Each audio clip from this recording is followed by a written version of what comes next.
পায়। পারমাণবিক শক্তি থেকেও মনে হয় যে এই পাওয়ারই অনেক বেশি শক্তিশালী। এই ঘটনার সময় আমি ঢাকাতে ছিলাম।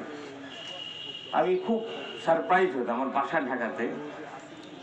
তোমাদেরকে বলে রাখি, ঠিক এই আমি কলেজে, কুষ্টিয়া কলেজে একসময় চাকরি করেছি। আমার এই কলেজের পাশেই, তোমাদের এই ক্যাম্পাসের পাশেই 11 বছর ছিলাম এখানে। এবং আমার একজন চাচা ঢাকা পলিটেকনিকের ভাইস প্রিন্সিপাল ছিলেন, শাখাওয়াত হোসেন মোল্লা। পলিটেকনিক শিক্ষক সমিতির জেনারেল সেক্রেটারি ছিলেন, সেন্ট্রাল প্রেসিডেন্ট ছিলেন। পলিটেকনিকের ব্যাপারে আমার একটু খোঁজ খবর আছে। আমি একদম ইন্টারমিডিয়েট লেভেল থেকে ঢাকা পলিটেকনিক যাতায়াত করতাম। ইঞ্জিনিয়ার রেজাউল হক যখন ওই ঢাকায় পড়াশোনা করেন, ইঞ্জিনিয়ার ইয়াকুব আলী, তখন ওনাদের সাথে আমার সাক্ষাৎ ছিল। যা হোক, যেটা বলছিলাম যে education is the harmonious development of body, soul and mind. স্বাস্থ্য যদি ভালো না থাকে, শেষ পর্যন্ত ইঞ্জিনিয়ার হয়েও তো কাজ হবে না। লেখাপড়া সার্টিফিকেট পেলেও সে সার্টিফিকেট কাজে লাগানো যাবে না। স্বাস্থ্য ভালো থাকতে হবে। জন মিল্টন যে এডুকেশনের সংজ্ঞা দিয়েছেন, এটা খুব ব্যালেন্স কথা। আমাদের শরীর, মন, আত্মা সব কিছু ডেভেলপমেন্ট হতে হবে। এবং আমরা আমাদের ছাত্রদেরকে সঠিক ট্র্যাকের উপরে রাখার জন্যে আমরা হিমশিম খাই।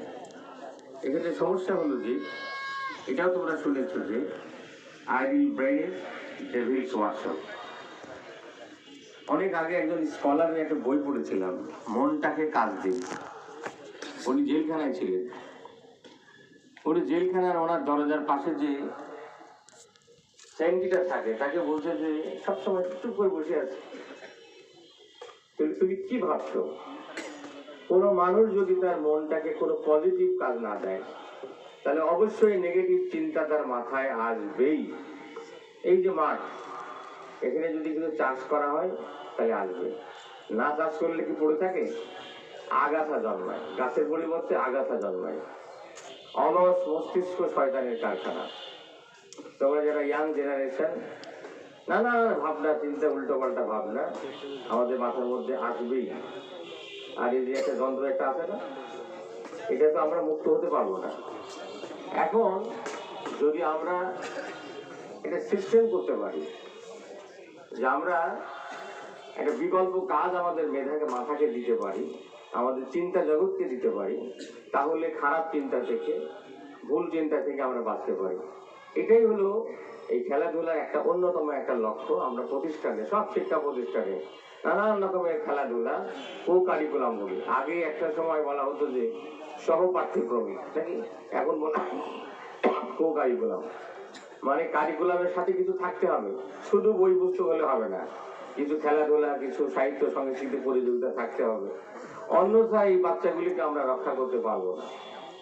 এবং এই কো কারিকুলাম অ্যাক্টিভিটিজের মধ্যে সেই ধরনের খেলাধুলা সব থেকে ভালো, যে খেলাধুলাতে রিক্রিয়েশনের পাশাপাশি আমাদের শরীরটা ঠিক থাকে। তো এই সারা পৃথিবীব্যাপী অনেকগুলো খেলাধুলা, আমাদের দেশের কতটা ঐতিহ্য ছিল। আমাদের এই দেশের মূল খেলাধুলাটা ছিল কি বলো দেখি তোমরা? হাডুডু ছিল, আর কি ছিল? ফুটবল। ফুটবল বলছো না কেন? হাডুডু ছিল গাঁও গ্রামে। আমি ছোটবেলাতে ক্লাস 5-এ যখন পড়ি, তখন আমার স্কুলে আন্ত ক্লাস হাডুডু খেলায় অংশগ্রহণ করেছি। আমার মনে হয় পুরস্কারও পেয়েছি। যেটা বলছিলাম যে ফুটবল খেলাটা ছিল আমাদের খুব জনপ্রিয়, অল্প সময়ের মধ্যে একটা ফলাফল হয়। এই ক্রিকেট খেলাটা ফার্স্ট ওয়ার্ল্ড খেলে না, তোমরা খেয়াল করে দেখবা। কারণ আজকে তো তোমাদের T10, যারা ওই যে 5 দিন ব্যাপী কি বলে শেষ খেলা হয়, 5 দিন ধরে একটা ছাত্র, একটা শিক্ষক, একটা কর্মচারী, একটা সাধারণ মানুষ যদি 5 দিন ধরে তার মাথার মধ্যে খেলা থাকে, তাহলে তাকে দিয়ে আর কাজ হবে না। এই জন্য ক্রিকেটের কিছু সমস্যা আছে। ওই সমস্যাকে মিনিমাইজ করার জন্য T20, T10 এগুলি আয়োজন করা হয়েছে। একটু ভার্সানটা কমায় দেওয়া হয়েছে। একটা ছাত্র যদি সারাদিন ধরে, কয়দিন ধরে সে খেলা চিন্তা, তোমরা যারা একেবারে আপডেট থাকো, পৃথিবীতে কোথায় খেলা হচ্ছে, কার কয় রান হলো, কি না হলো না হলো, অফিসে কাজ বাদ দিয়ে সবাই খেলা দেখতেছে, এরকম আছে না বসে? এটা আমাদের জাতীয় জীবনের উন্নতির জন্য আসলে খুব একটা ভালো বিষয় নয়। এই জন্যে আজকে তোমাদের এই যে সংক্ষিপ্ত এডিশন করে এই খেলার আয়োজন করা হয়েছে, আমি কর্তৃপক্ষকে ধন্যবাদ জানাই। এবং আমরা যেটা জানলাম, বর্তমান ইন্টারিম গভর্নমেন্টের উপদেষ্টা মহোদয়ের পক্ষ থেকে তোমাদের জন্য আয়োজন করতে বলা হয়েছে, এই জন্য তাদেরকেও আমি ধন্যবাদ জানাই। আমাদের ছাত্রদেরকে খেলতে দিতে হবে। তোমরা শুধু টুর্নামেন্ট না, এত সুন্দর একটা মাঠ এখানে আছে, শহরে ইদানিং মাঠ নাই। এই মাঠে তোমরা খেলাধুলা করবে পড়াশোনার পাশে। যদি যারা পরিশ্রম করতে পারে তাদের ব্রেনও বেশি কাজ করবে। সুস্থ মন সুস্থ শরীরের মধ্যে থাকবে। সুস্থ যদি শরীর না হয় সেখানে সুস্থ মন থাকবে না, আর সুস্থ মন না হলে পরে সেই মনে লেখাপড়া হবে না। ঠিক আছে কথা? তাহলে আমি কথা লম্বা করতে চাই না। আমি খুব সম্প্রতি মাত্র 2 মাস হলো কুষ্টিয়া সরকারি কলেজ এসেছি। তো আমার কাছে মনে হয় যে এই আমাদের কুষ্টিয়া শহরের প্রতিটি শিক্ষা প্রতিষ্ঠানে যদি আমি যাবার সুযোগ পাই, যেতে চাই। তোমাদের সাথে একটু কথা বলতে চাই।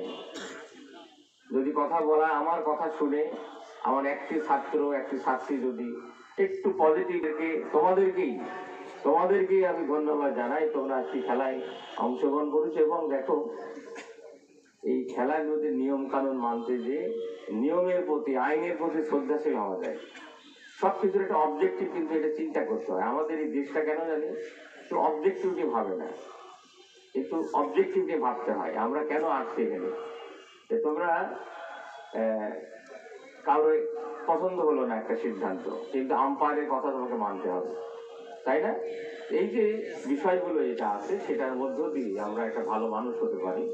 তা আমি কথা লম্বা করতে চাচ্ছি না। আজকে এখানে এই আয়োজন শুনে ভালো লাগলো যে যারা বিজয়ী তারাও যেমন মেডেল পাবে এবং যারা অংশগ্রহণ করেছে তারাও পাবে। এটি আমাদের সবার জন্য একটা আনন্দের বিষয়, তাই তো নাকি?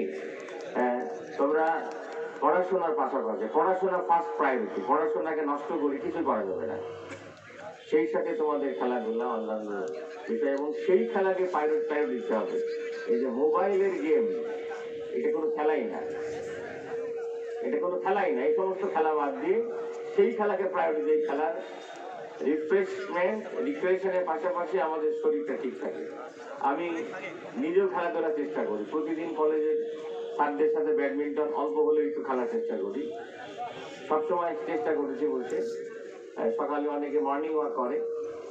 যাই হোক, আমি কথা দীর্ঘায়িত করতে চাই না। এই আয়োজনকে, এই উদ্যোগকে আমি সাধুবাদ জানাই, এবং যারা এখানে বিজয়ী হয়েছে, যারা ভালো করেছে তাদেরকেও ধন্যবাদ জানিয়ে, কলেজ কর্তৃপক্ষকে ধন্যবাদ জানিয়ে আমি আমার কথা শেষ করছি। সবাইকে ধন্যবাদ।